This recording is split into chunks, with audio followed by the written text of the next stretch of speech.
पाकिस्तान जाना जरूरी है? पाकिस्तान पर जाकर मुजरा खाइएगा, बिरयानी चट कीजिएगा है? इतना बेशरम प्रधानमंत्री, इतना घटिया स्तर का प्रधानमंत्री बरगलाता है। ये जोकर है, ये समझिए। ये मोदी नहीं, मदारी है। झूठ बोलने की इसको पैदाइशी बीमारी है। ऐसे आदमी को प्रस्तुत किया गया जो किसी का दामाद बनने लायक नहीं, किसी का पति बनने लायक नहीं, किसी का बहनोई बनने लायक नहीं, घर का सदस्य जिसको व्यक्ति को नहीं बनाया जा सकता।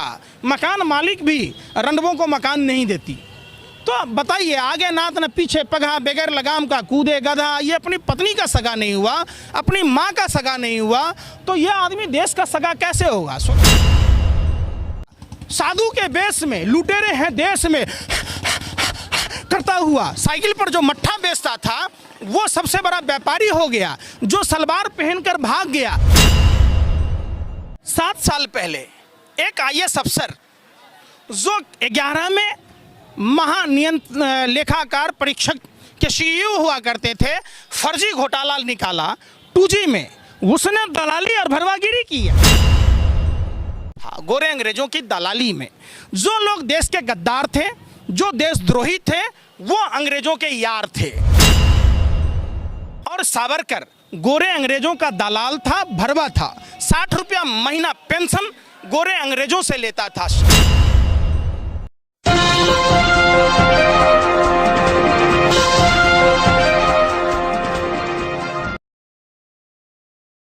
नमस्कार, मैं सरदार बलविंदर सिंह, आप देख रहे हैं नीला सलाम न्यूज़। हमारे साथ जाने माने समाज सेवक पंकज श्रीवास्तव जी हैं। सबसे पहले चैनल पे आपका स्वागत है पंकज जी। जी नमस्कार।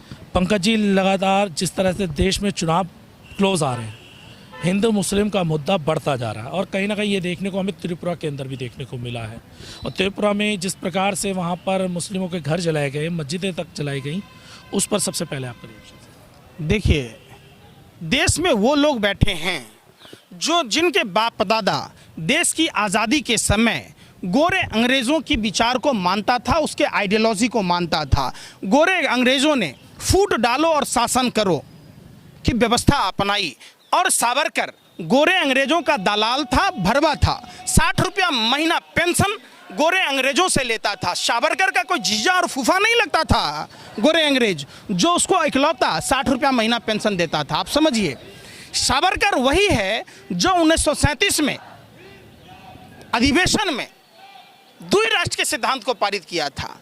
और श्यामा प्रसाद मुखर्जी 1942 में भारत छोड़ो आंदोलन को कुचलने का चिट्ठी लिखा था गोरे अंग्रेजों से, और गार्ड की नौकरी पाई थी सबने। आप समझिए कैसे श्यामा प्रसाद मुखर्जी को कलकत्ता यूनिवर्सिटी का वीसी बनाया गया था गोरे अंग्रेजों की दलाली में।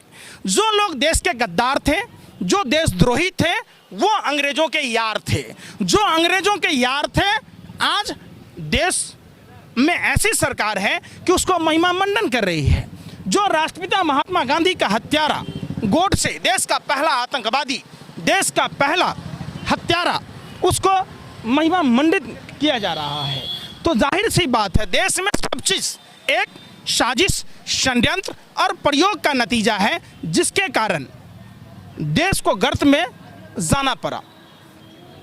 7 साल पहले एक आईएएस अफसर जो 11 में लेखाकार परीक्षक के सीईओ हुआ करते थे, फर्जी घोटाला निकाला 2G में, उसने दलाली और भरवागिरी की। आज वो नहीं बोल रहा कि आप बताइए कि जो घोटाले थे, जिसके मैंने बताया जा रहा था, उसमें आया एक आदमी गांधी के विचारों पर चलने की बात कर रहा था, वो अन्ना हजारे कहाँ है? Z+ की सुरक्षा लेकर वो भरवा रालेगांव सिद्धि में बैठा है।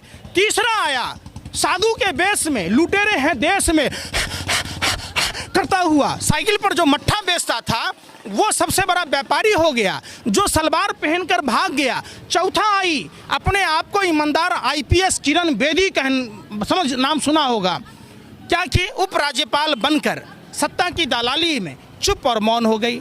5वां एक IRS अधिकारी आया, दिल्ली का मुख्यमंत्री बन गया। 6ठा आदमी आया, वो उप मुख्यमंत्री बन गया। 7वां आया सेना का एक बड़ा अधिकारी जनरल BK सिंह है, सांसद बना, मंत्री बना। सब इसमें कई लोग आते रहे जाते रहे।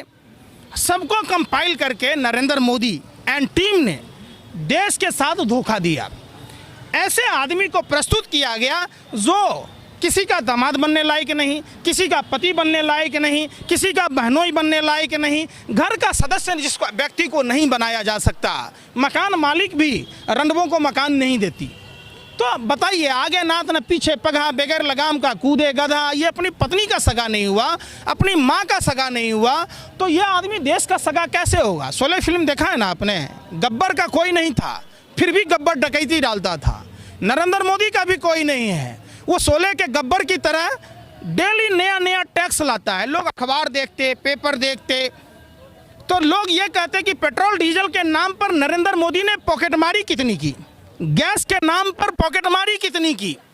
ये पॉकेटमार प्रधानमंत्री, महानीच प्रधानमंत्री, पहली बार आज़ाद भारत में इतना कुकर्मी प्रधानमंत्री जो अपने ही मुल्क के लोगों को परेशान कर दिया।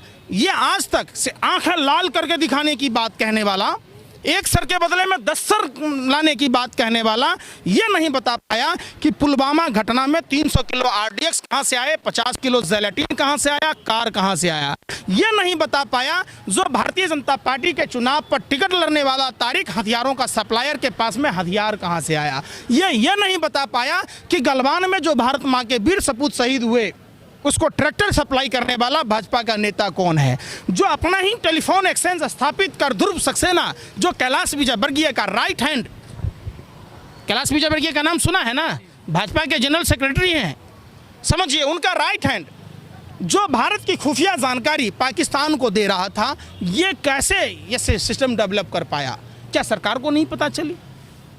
तमाम जो बातें देखेंगे, प्रधानमंत्री इतना निकम्मा निठल्ला है कि चाइना पर सर्जिकल स्ट्राइक करना तो दूर की बात है, चाइना का चौ नहीं बोल पाता है, उसकी पतलून गीली हो जाती है, छठी रात का दूध याद आ जाता है, महंगाई का मौ नहीं बोल पाता है, बेरोजगारी का बौ नहीं बोल पाता है, महिलाओं की सुरक्षा पर असुरक्षा पर औ नहीं बोल पाता है, सरहदों की हिफाजत पर हौ नहीं, हकला प्रधानमंत्री है। इससे देखिए अभी कितनी बड़ी बेवकूफ़ प्रधानमंत्री है कि जहाँ भी जाता है, विश्व के जिस किसी भी देश में जाता है, अपनी बेइज्जती करवा के आता है। ये नहीं जानता है कि सिर्फ आपकी बेइज्जती नहीं हो रही, पूरे मुल्क की बेइज्जती हो रही है। क्या ज़रूरत थी आपको ब्रिटेन में जाने की? इतना चटोरा प्रधानमंत्री ब्रिटेन गया और जो 85,000 करोड़ के विशेष विमान से गया, उसको 8 लाख का टैक्सी दिया गया, वो भी अपना गाड़ी नहीं, टैक्सी। तो इससे बताइए कितना माने दुर्भाग्य है भारत का कि ऐसा कुकर्मी प्रधानमंत्री जो अपने शौक ऐश अय्यासी में पूरे विश्व का भ्रमण करता है। आप कमाते हैं, अपने घर में खर्च करेंगे तो घर आपका डेवलप करेगा, आप पड़ोसी को बांटेंगे तो आपके घर में क्या होगा? इसे विदेश जाने की क्या ज़रूरत है? ये जिसे देश की जनता के लिए काम करना था, ये दिन रात 18-18 घंटे काम करता है अंबानी अडानी के लिए। आज आपने देखा IIT के लोग भी सड़कों पर, SSC GD के भी लोग सड़कों पर, जिन्हें वर्दी चाहिए सरकार उनको अर्थी देने का काम कर रही है, जिन्हें सरहदों की रक्षा करनी चाहिए उन्हें भारत माँ की सेवा करने से वंचित करने का प्रयास किया जा रहा है। ये लोग 2018 में क्वालिफाई किए, लिखित परीक्षा, फिजिकल, मेडिकल, तो सरकार नौकरी क्यों नहीं दे रही? इनके ही गृह राज्य मंत्री नित्यानंद राय ने लोकतंत्र के मंदिर में बयान दिया था 1,11,000 पद रिक्त हैं। तो क्या इन बेशर्मों को, इन सत्ता के दलालों को शर्म नहीं आती? ये जब नेता और मंत्री बनते तो जितनी 2014 से पहले ये भौंका करते थे गली गली में कि 2 करोड़ युवाओं को रोजगार देने की बात कह रहे थे, आज वो लोग बेरोजगारी पर बौ नहीं बोलते, रोजगार का रौ नहीं बोलते, महंगाई का मौ नहीं बोलते। तो कितनी दुर्भाग्यपूर्ण बातें हैं। अब उत्तर प्रदेश के चुनावों में भी जिन्ना और वो आ गए हैं, उस पर क्या कहेंगे? तो बात करें ना भाई कि जिन्ना को चादर चढ़ाने कौन गया था? आडवाणी गया था ना। कौन गया था? किसने चढ़ाई? तो करे ना, आडवाणी को देशद्रोही घोषित करे, आडवाणी को जेल में डाले, क्यों नहीं डालता? ये आप बताओ ना। कौन गया था बिरयानी खाने? कौन गया था साड़ी लेकर? कौन वहां से चादर लाया? क्या हिंदुस्तान में बिरयानी नहीं मिलता? प्रधानमंत्री इतना चटोरा है कि मुरादाबाद हैदराबाद की बिरयानी अच्छी नहीं लगती है, इस्लामाबाद और कराची की बिरयानी अच्छी लगती है इनको। आप बताओ ना, ये चटोरा प्रधानमंत्री है, इसको देश की बिरयानी अच्छी नहीं लगती। इस्लामाबाद और कराची जाते हैं, पाकिस्तान डे पर बधाई देने जाते हैं, हैं? आपको पाकिस्तान डे पर बधाई देने की क्या ज़रूरत थी? आप इतना ही फुर्सत जब प्रधानमंत्री आवास से चंद कदमों की दूरी पर वाल्मीकि समाज की बिटिया के साथ बलात्कार होता है, उस पर ट्वीट कर देते हैं। आप आ जाते हैं यहाँ, देश के जो भारत माँ की रक्षा करने के सपना संजोए बैठे हैं उनसे तुम बात कर लेते हैं। पाकिस्तान जाना जरूरी है? पाकिस्तान पर जाकर मुजरा खाइएगा, बिरयानी चट कीजिएगा है? इतना बेशरम प्रधानमंत्री, इतना घटिया स्तर का प्रधानमंत्री बरगलाता है, ये जोकर है। ये समझिए, ये मोदी नहीं मदारी है, झूठ बोलने की इसको पैदाइशी बीमारी है। अगर मोदी जी वादे के सच्चे होते तो मोदी जी के भी बच्चे होते। ये तत्ता अमोल से खेलते हैं, कहते हैं मन की बात। बताइए, मन की बात लोग मेहरारू से करता है, आई मेहरारू को छोड़ दिया तो कहाँ से इसको मन की बात करेगा? समझिए, जली को आग कहते हैं, बुझी को राख कहते हैं। जिस बकवास को सुनकर देश की जनता का हाल बेहाल हो जाए उसे मोदी जी की मन की बात कहते हैं। चलिए, बहुत बहुत धन्यवाद। हमारे साथ थे पंकज श्रीवास्तव जी, जो समाज सेवी और लगातार समाज के लिए काम करते रहते हैं और अपनी आवाज़ को बुलंद आवाज़ की तरह उठाते हैं। अगर वीडियो पसंद आए वीडियो को लाइक कीजिए, शेयर कीजिए और चैनल को अगर आपने अब तक सब्सक्राइब नहीं किया तो चैनल सब्सक्राइब कीजिए। धन्यवाद।